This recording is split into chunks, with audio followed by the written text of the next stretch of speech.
ये आकाशवाणी दिल्ली है। कृपया हमारे अगले कार्यक्रम की प्रतीक्षा कीजिए। ये आकाशवाणी है। रूपकों के अखिल भारतीय कार्यक्रम में प्रस्तुत है श्री गुरु नानक देव जी के 550वें प्रकाश उत्सव के उपलक्ष्य में उनके दर्शन और शिक्षाओं पर केंद्रित रूपक मानवता के मसीहा श्री गुरु नानक देव जी। आलेख हरमहिंदर सिंह बेदी। प्रस्तुतकर्ता सोहन कुमार। तो लीजिए सुनिए रूपक मानवता के मसीहा श्री गुरु नानक देव जी।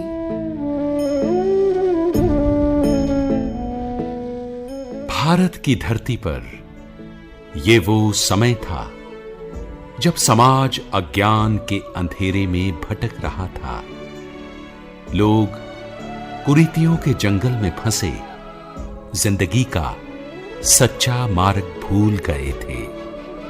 भ्रम, झूठ, अंधविश्वास, पाखंड और भेदभाव के बड़े पत्थरों के नीचे मानवता दबी हुई दुख और लाचारी से कुरला रही थी। ऐसे भयानक समय में आज से 550 वर्ष पूर्व श्री गुरु नानक देव जी का भारत की भूमि पर आगमन हुआ।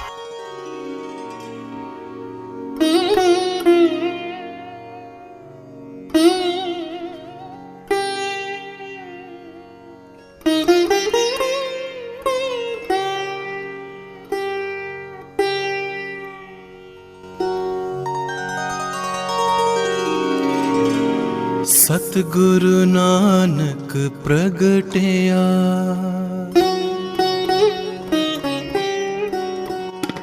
सतगुरु नानक प्रगटया।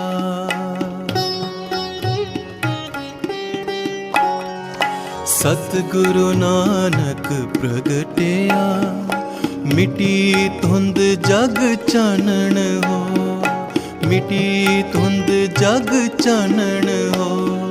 सतगुरु नानक प्रगटया, मिटी धुंध जग चानण हो। जो कर सूरज निकलिया, तारे छप अंधेर पलो, तारे छप अंधेर पलो। सतगुरु नानक प्रगटया। गुरु नानक देव जी का प्रभाव भारत ही नहीं बल्कि पूरे विश्व में है। दुनिया के कई देशों में हमारे सिख भाई बहन बसे हुए हैं जो गुरु नानक देव जी के आदर्शों के प्रति पूर्ण रूप से समर्पित है। उन्होंने सेवा को हमेशा सर्वोपरि रखा। गुरु नानक देव जी मानते थे कि निस्वार्थ भाव से किए गए सेवा कार्य की कोई कीमत नहीं हो सकती।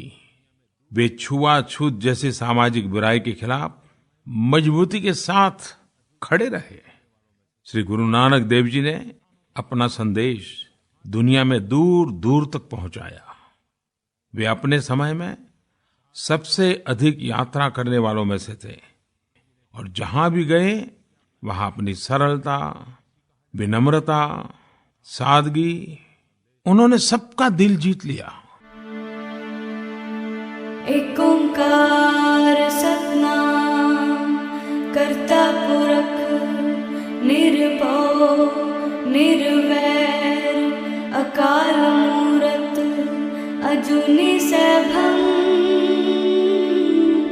गुर प्रसाद जप आद सच जुगाद सच है भी सच नानक होसे भी सच।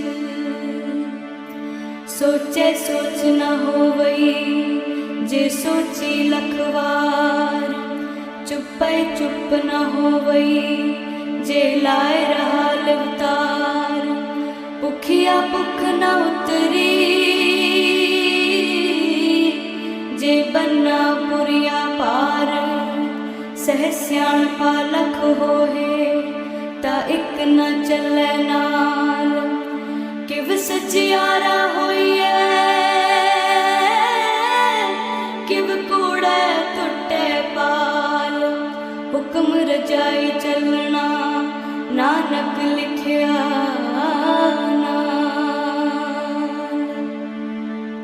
भारत की भूमि पर एक ऐसे रहनुमा ने अपना आशीर्वाद दिया जिससे दया दर्शन, जिंदगी जीने के नए ढंग प्रत्येक भारतवासी के मन में लहराने लगे। सचमुच गुरु नानक की विचारधारा का महासागर दुनिया के कोने कोने में उमड़ पड़ा। 4 उदासियों के माध्यम से महाज्ञानी तपस्वी श्री गुरु नानक देव जी ने 2 दशकों से ज्यादा पैदल चलकर दुखी मानवता के हृदय को शांत कर दिया। श्री गुरु नानक देव जी को जब इलाही नूर की प्राप्ति हुई और सत्य का इल्हाम उन्हें मिला तो उससे पूरी मानवता के साथ बांटने के लिए उन्होंने भारत ही नहीं पूरे विश्व का भ्रमण किया। भारत में वे उत्तर प्रदेश, विशेष रूप से काशी, हरिद्वार और कामरूप, असम, इन क्षेत्रों में उन्होंने अपना जो प्रवचन है, उपदेश है, उसे मानवता के साथ बांटा। विश्व में वे तिब्बत, नेपाल, अफ़गानिस्तान, श्रीलंका, अरब देशों में, बगदाद में उन्होंने अपनी वाणी का प्रचार प्रसार किया, जिसके कारण वे पूरे विश्व के और पूरी मानवता के गुरु कहलाए। सतनाम श्री वाहेगुरु। पहली उदासी का संवेद स्वर था कि सभी इंसान हैं, हिंदू और मुसलमान कोई नहीं। भाई गुरदास जी ने श्री गुरु नानक देव जी के जीवन फलसफे को यह कहकर गौरवान्वित बताया है कि पूरी पृथ्वी के कण कण को सुधारने में श्री गुरु नानक देव जी के महाकदम उठे। सद्भावना और समानता का संदेश लेकर वे उत्तर हो या दक्षिण, पूर्व हो या पश्चिम, हर दिशा में गए। हर जगह लोगों से, संतों और ऋषियों से मिले। माना जाता है कि असम के सुविख्यात संत शंकरदेव भी उनसे प्रेरित हुए थे। उन्होंने हरिद्वार की पवित्र भूमि की यात्रा की। काशी में एक पवित्र स्थल गुरुबाग गुरुद्वारा है। ऐसा कहा जाता है कि श्री गुरु नानक देव जी वहां रुके थे। वे बौद्ध धर्म से जुड़ी राजगीर और गया जैसे धार्मिक स्थानों पर भी गए थे। दक्षिण में गुरु नानक देव जी श्रीलंका तक की यात्रा की। कर्नाटका में बीदर की यात्रा के दौरान गुरु नानक देव जी ने ही वहां पानी की समस्या का समाधान किया था। बीदर में गुरु नानक जीरा साहब नाम का एक प्रसिद्ध स्थल है जो गुरु नानक देव जी की हमें याद भी दिलाता है। उन्हीं को ये समर्पित है। एक उदासी के दौरान गुरु नानक जी ने उत्तर में कश्मीर और उसके आसपास के इलाके की भी यात्रा की। इससे सिख अनुयायियों और कश्मीर के बीच काफी मजबूत संबंध स्थापित हुआ। गुरु नानक देव जी तिब्बत भी गए, जहां के लोगों ने उन्हें गुरु माना। वे उज्बेकिस्तान में भी पूजनीय है, जहां उन्होंने यात्रा की थी। अपनी एक उदासी के दौरान उन्होंने बड़े पैमाने पर इस्लामिक देशों की भी यात्रा की थी, जिसमें सऊदी अरब, इराक और अफगानिस्तान भी शामिल है। वे लाखों लोगों के दिलों में बसे, जिन्होंने पूरी श्रद्धा के साथ उनके उपदेशों का अनुसरण किया और आज भी कर रहे हैं। बलिहारी कुदरत बसिया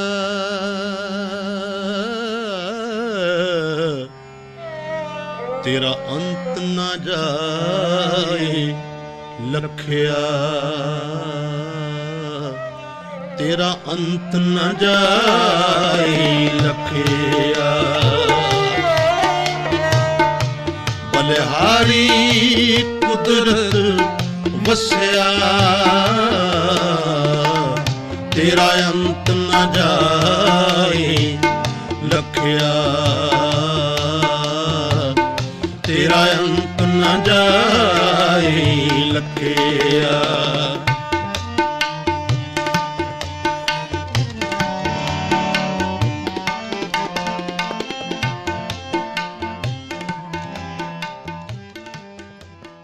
जनसाधारण अहोभाव से भर उठा कि हमारे दुख दर्द की दवा इस महागुरु के पास है। श्री गुरु नानक देव जी ने बहुत बड़े जीवन आदर्श मध्यकाल के लोगों के सामने रखे। यह आचार संहिता थी। किर्त करो, वंड छको, नाम जपो। उनका महासंदेश था कि हक और कड़ी मेहनत से रोजी रोटी कमानी है, अपने काम को ईश्वर की भक्ति समझना है और फिर किए हुए श्रम से उपलब्ध धन साधनों को अपने भाई बंधुओं के साथ बांटकर उनका सदुपयोग करना है। गुरु नानक देव जी के मैं अपने शब्दों में इस तरह कहता हूँ कि जो सरोकार हैं, जो कंसर्न्स हैं, वो ग्लोबल हैं। और जब उनकी वाणी पढ़ते हैं तो बहुत सारे ऐसे शब्द हैं उनके, बहुत सारी रचनाएं ऐसी हैं जहाँ से मेरे को उनका जो ग्लोबल कंसर्न का विजन जो है वो साफ झलकता है। मैं जैसे कहता हूँ कि भाई कौन सी वाणी ग्लोबल हो सकती है, तो मुझे लगता है मैं ऐसे व्याख्या करता हूँ कि जो हर दीवार तोड़ दे वो वाणी ग्लोबल होती है। मैं एक उदाहरण आपको दूं, एक आशा की वार, उसमें एक कंपोजिशन है, पुरखा बिरखा तीर्था तट्टा मेघा खेता दीपा लोआ मंडला खंडा वरपंडा अंडज जेरज उत्पुजा खाणी से तजा सो मित जाने नानका सरा मेरा जनता। वो कहते हैं कि जितनी भी कायनात